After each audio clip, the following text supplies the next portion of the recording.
She once told me that she would always stay with me, but one day she left without saying a single word. I thought time was cruel, but in reality, it was her fault.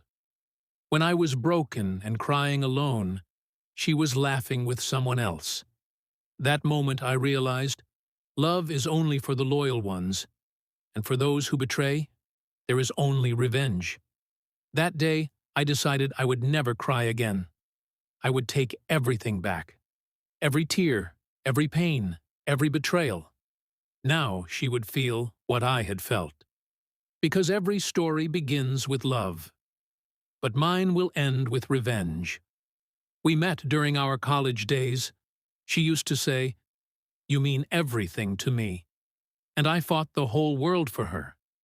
Her smile used to be my prayer every morning. But slowly, the warmth of her words faded, her messages became shorter, and new people appeared in her phone. That day, I felt like everything was over. Then, one evening, I saw her with someone else, wearing the same smile that once belonged to me. My world stopped at that moment. There were no tears in my eyes, only a fire burning inside me. She looked at me but said nothing, as if I never existed for her. That night, I wrote, "You broke my world. Now I will break your peace." Days passed, and I turned my pain into power. I stayed silent, but I kept thinking about her. She thought everything was over, but the real story had just begun.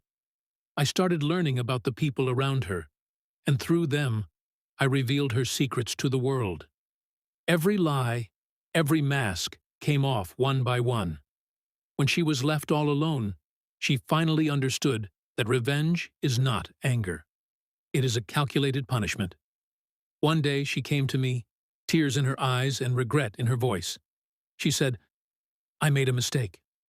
I just smiled, because I knew it wasn't a mistake, it was a choice. I said, "I forgive you, but I will never forget." She wanted to say something, but I turned and walked away. Her face looked exactly like mine did the day she left me. Broken. A few months later, I heard she had left the city. They say she doesn't talk to anyone anymore. Maybe she finally realized that those who betray always end up trapped in their own web. And me? I've changed. I don't cry anymore. I just write. For those who are still breaking because of someone's betrayal. Every story has an ending, and mine was justice.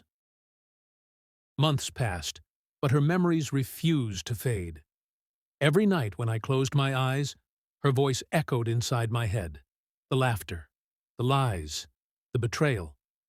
I thought revenge had given me peace, but I was wrong. Revenge only silenced her, not the storm inside me. One evening, I saw her again.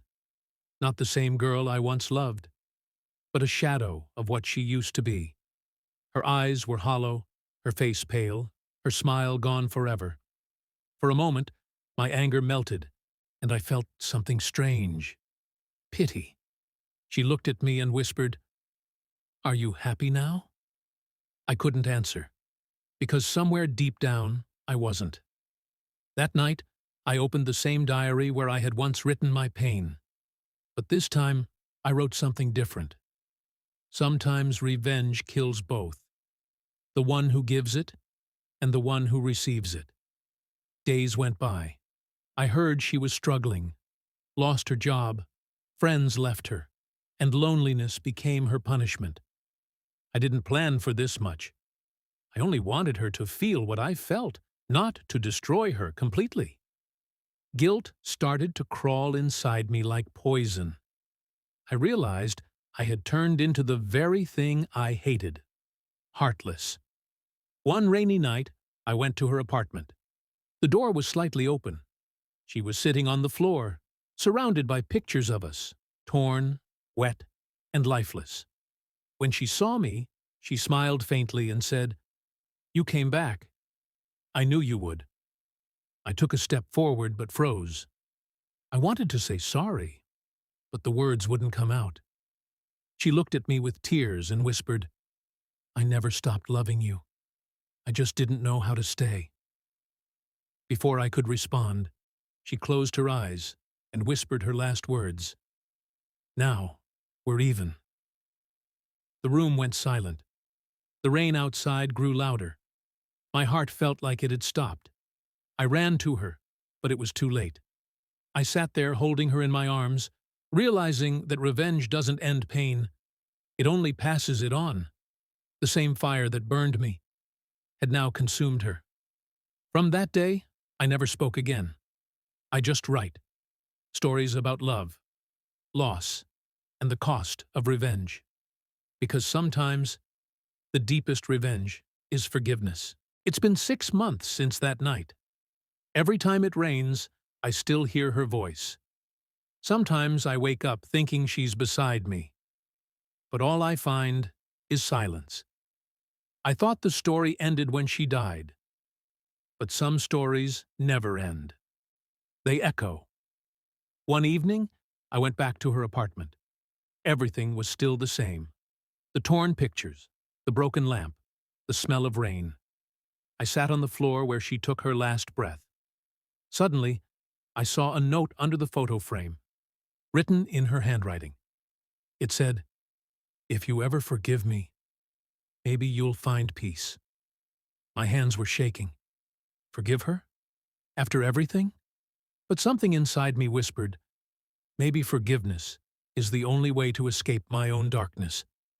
That night, I burned all the memories, the letters, the photos, the pain. As the flames rose, I saw her face in the fire, smiling, peacefully. For the first time in months, my tears felt warm, not of pain, but release. The next morning, I walked to the same street where I had last seen her alive. The rain had stopped, and the sky was glowing red with dawn. I looked up and whispered, "I forgive you." A sudden wind passed by, gentle, calm, like her last touch. And for the first time, I felt something I thought I'd never feel again. Peace. People say ghosts haunt the ones they loved, but sometimes it's not their ghost that haunts us. It's our own regret. 2 weeks had passed since I forgave her. For the first time, my nights were quiet. No nightmares, no whispers, just peace. But peace doesn't last forever. One morning, I got a message from an unknown number. It said, "You think it's over?" My hands froze. I hadn't told anyone about what happened. No one. I opened the chat again, but the message had disappeared. I tried to ignore it, but that night, I received another text. "Come to the old bridge. Midnight." My heart was pounding. The same bridge, where it all began. At midnight, I went there. The air was cold, the water below was silent. I stood alone, holding my breath. Then suddenly, a phone rang. Mine. Same number. I answered. No voice. Just the sound of rain. And a whisper. Her whisper. "You forgave me. But can you forgive yourself?" My body froze. The call ended. The phone slipped from my hand, falling into the dark river below. I looked at the sky. The rain had started again. This time, I didn't run. I just closed my eyes and whispered, "Maybe I never will." The screen fades to black. The rain keeps falling.